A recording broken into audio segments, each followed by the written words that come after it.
What does victory look like in a war against China? America will likely be at war with the People's Republic of China sometime around 2027 or 2028, at least according to Xi Jinping, the president of China, who has told his troops to be ready to invade Taiwan in that time frame. America's recent conflicts in places like Iraq, Afghanistan, and elsewhere have pointed to a need to reconsider our approaches to fighting well-organized and determined adversaries. The American war in Vietnam was a 20-year conflict that visited traumas upon Americans, Vietnamese, Laotian, and Cambodian peoples. During this 20-year conflict, the U.S., along with its allies, struggled to handle an ever-growing conflict in Southeast Asia, which was highly influenced by a global conflict to contain the spread of communism. Well, the Vietnam War has become a grab bag for political and military failures and quagmires. It offers some important lessons in fighting determined enemies on their home turf, even in our high-tech world. And if we're being honest here, the war with China is going to be the defining conflict of the 21st century, much like Vietnam was for the 20th century. To win this war with China, we need a good deal of ingenuity, we need to learn from the lessons of the past, and we need to know what win actually means. Now, this video is available on my Substack for paid members with no ads, along with a slide deck so you can teach this class to your soldiers, sailors, or Marines. If you have a .mil email address and you want me to send you this video so you can show it to your soldiers with no ads, send me an email. I'll get you an offline copy. I only ask for credit. Ditto the slide deck, but my Substack's only like $5 a month. All right, I keep the price low so people in the military can afford it. But since a lot of you aren't subscribed to my Substack, let me talk about ground news. Father's Day is right around the corner. What do you give the dad who's misinformed? Same thing I gave my dad, ground news. Ground news is a news aggregator. It lets you see how the left, the center, and the right is covering stories. And ground news not only tells you which way your news source leans, but also who owns it and the average factuality rating of the publication. Does this sound useful to your dad yet? I actually pay for ground news. They don't give it to me for free, and reading it has become part of my morning routine. And this blind spot report is super useful because it lets you see stories that you or your dad may have missed due to personal biases. For example, you know the price of eggs has dropped 61% since Trump took office? If you lean left, you probably haven't heard that story. Or did you know that Trump's proposed military/birthday parade can cause up to $16 million in damage in Washington, D.C. streets? I live here. But if you lead right, you probably didn't hear about that. So click the link in the description below or go to ground.news/Ryan to get 40% off the Vantage plan, which is the same plan I got myself and my dad. It is the perfect Father's Day gift. One of the lasting legacies of the Vietnam War is that it was a tech-driven conflict. During the war, the U.S. implemented a wide variety of technological and scientific solutions to break the enemies of South Vietnam. These included early drones, massive electronic border fences, using acoustic sensors, early machine learning computers, and more. The American war effort in Vietnam could be described as having ebbs and flows, with little to tremendous to little support for the military's efforts over 20 years. What most people forget is that Vietnam was a 20-year project for the United States, ending in the fall of Saigon and South Vietnam to the North Vietnamese. Much of what happened in South Vietnam's final days can be explained by my 3L framework: logistics, legitimacy, and longevity. Prior to 1975, the United States military held firm in its support for South Vietnam. However, with changing priorities globally and at home, South Vietnam became increasingly less palatable for American politicians and taxpayers. This meant that the bulk work of Americans just couldn't stand to support North Vietnam, and fewer assets were available to keep the North Vietnamese at bay. The legitimacy of South Vietnam's government also proved to be a sticking point, with plenty of political instability rocking the boat, much to the chagrin of politicians and military brass in D.C. for most of the war. The longevity piece of my 3L framework played a role here. South Vietnam was never really fully viable without committed long-term U.S. support, and a war-weary American public wanted out. So what does this have to do with China in the 2020s? Well, Vietnam was this spectacular tech-driven war.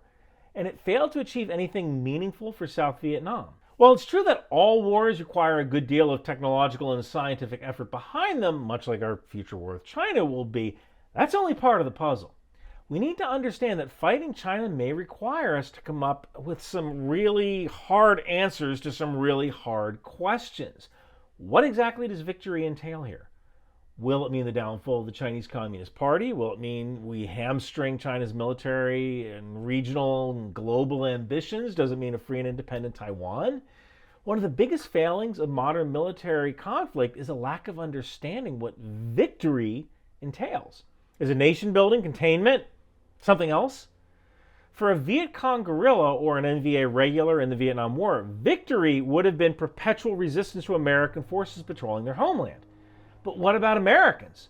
What does victory look like for Americans thousands of miles away from home? That's a great deal more complicated, and it helps to have a tougher conversation of our own time. What will victory against China look like? And more importantly, can we pull it off? While the war in Vietnam has threads reaching back to the First World War and well before, American involvement in former French Indochina began as early as World War II. Officially, Vietnam War, which was never formally declared a war by the U.S. Congress, began in 1955 with limited American military, political, and economic support.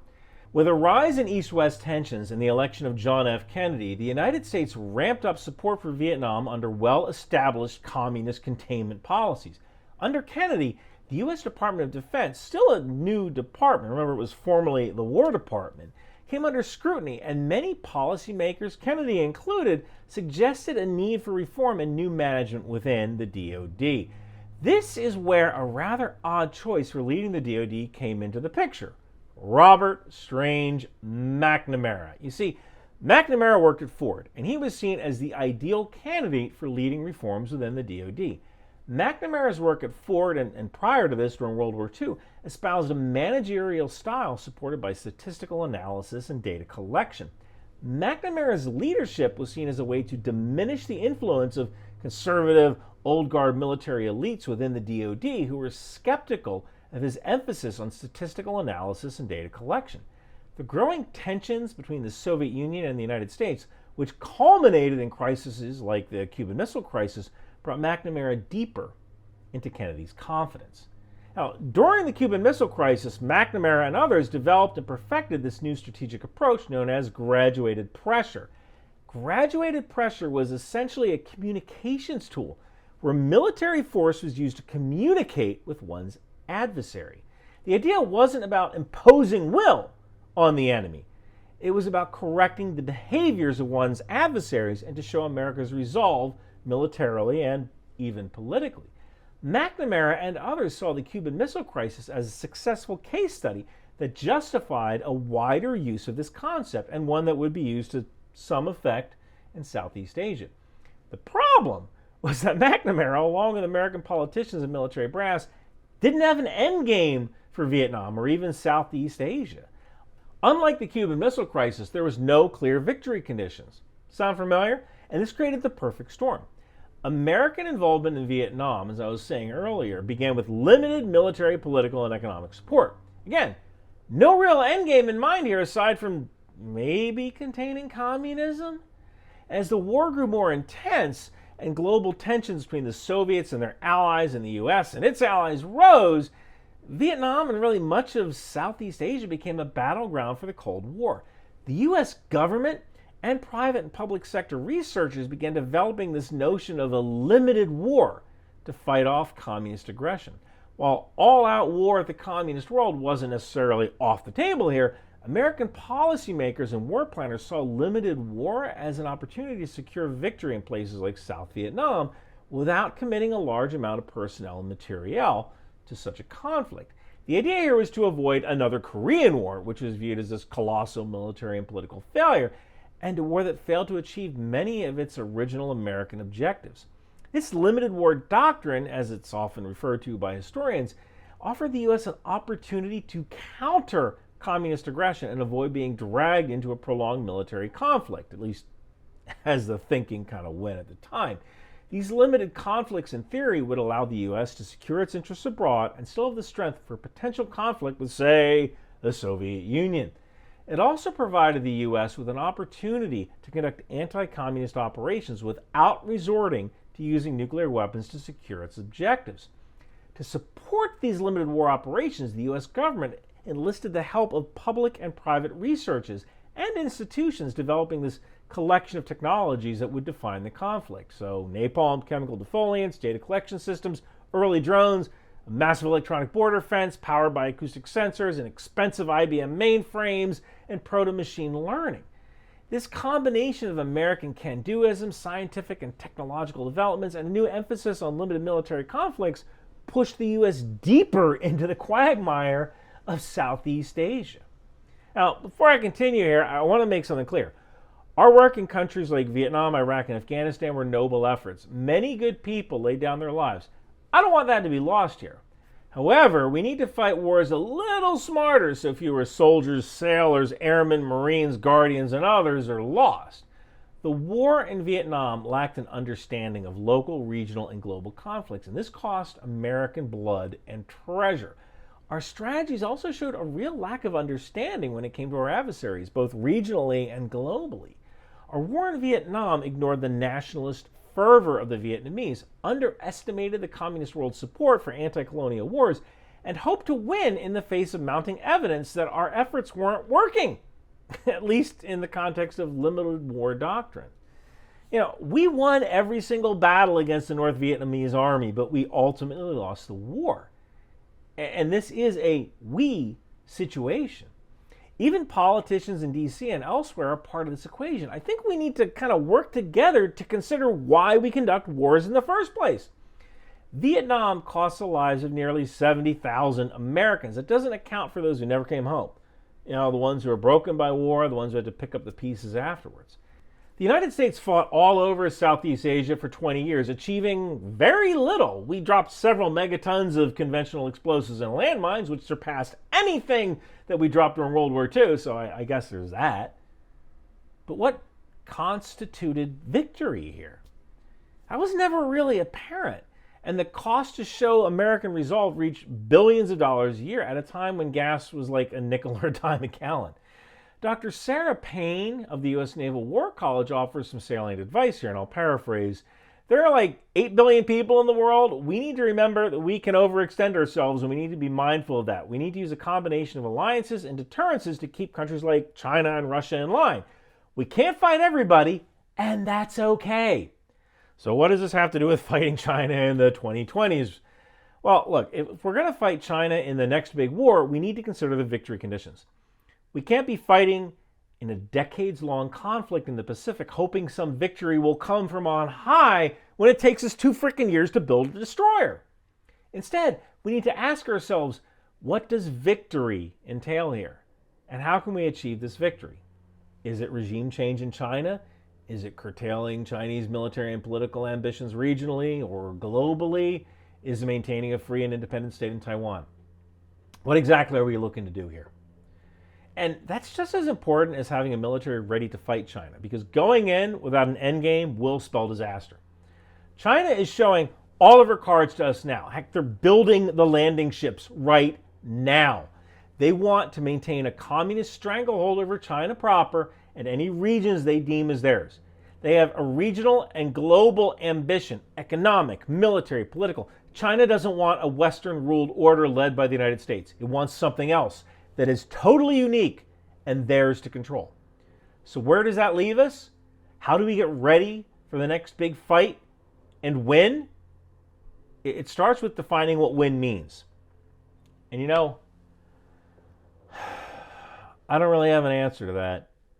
But I'll tell you this, as a nation, we better frickin' figure it out. Hey, I have 2 novels over here. There's The Wind Machine, which is actually about a conflict with China, and the other is The Last Republic, which is an alternate history, kind of like Man in the High Castle, which imagines a world where the Mormon prophet Brigham Young founds his own country. Both are available on Amazon and Audible. I also have Captain Moroni t-shirts, which is the name of a Deseret fighter squadron in The Last Republic. You can get that at bunkerbranding.com.